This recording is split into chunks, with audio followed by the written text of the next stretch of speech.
वारो कर चाइना जे ताले मुआंडा सिंध गवर्नमेंट तरफां असांजी घरवारीअ जा जेके 25,000 रुपया आया आहिनि जल्दी कढी ॾे को वठी अचूं राशन पाणी वटा आहियूं चोलो चबाड़ींदा।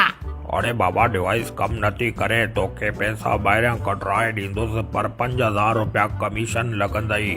ॼट जा पुट जेकॾहिं डिवाइस ख़राब आहे त पोइ आंगूठे लाइ वेठो आहीं हिते दुकान जे शटर मुआंडा लॻे थो तव्हां डिवाइस माफ़िया मुंहिंजे हथां मरंदा वे। हिकु त असां गुरबत ऐं ॿोॾ जा सतायल ॿियो वरी तव्हांजो हराम पायूं घुरो त वॾा पादर था छा तेड़े तव्हांजो एतिरो मथो ख़राब थी वियो आहे जो वताओ ग़रीबनि जा पैसा कटींदा। अहिड़ो चेड़ न दाबो वञी ॿियनि ते कर कारा कंहिं जाइ जा।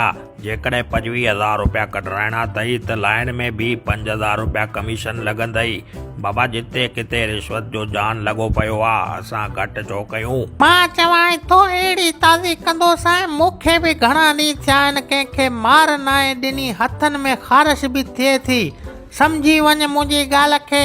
अरे बाबा तव्हांजा शनाख़्ती कार्ड बि एक्सपायर आहिनि ऐं तुंहिंजी घरवारी जो फिंगर प्रिंट बि कमु नथो करे। उचरी जा पुट मुंहिंजी घरवारी सॼो ॾींहुं वारी पने सां फिंगर खे रगड़ियो आहे। शनाख़्ती कार्ड बि असांजा नवां ठहियल आहिनि। अरे बाबा केतिरियूं बि ॻाल्हियूं कर कम रिश्वत खां सवा कोन थींदो ॻाल्हि कयां सिधी।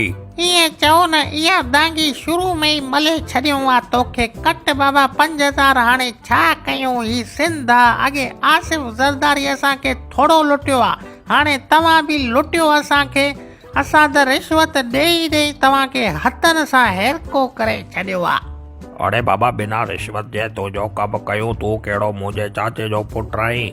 बाबा पैसा बैंक तमाशा देख सिधो थी करे लाइन ते बि घणी क्याड़ी न आण ऐं 5,000 रुपये जो जल्दी करे कड़कणो नोट आणाए त तोखे 25,000 रुपया कढी ॾियां। बाबा जेतिरे ताईं क़ाइदे आज़म जो दीदार न थींदो एतिरे ताईं कमु कोन हलंदो।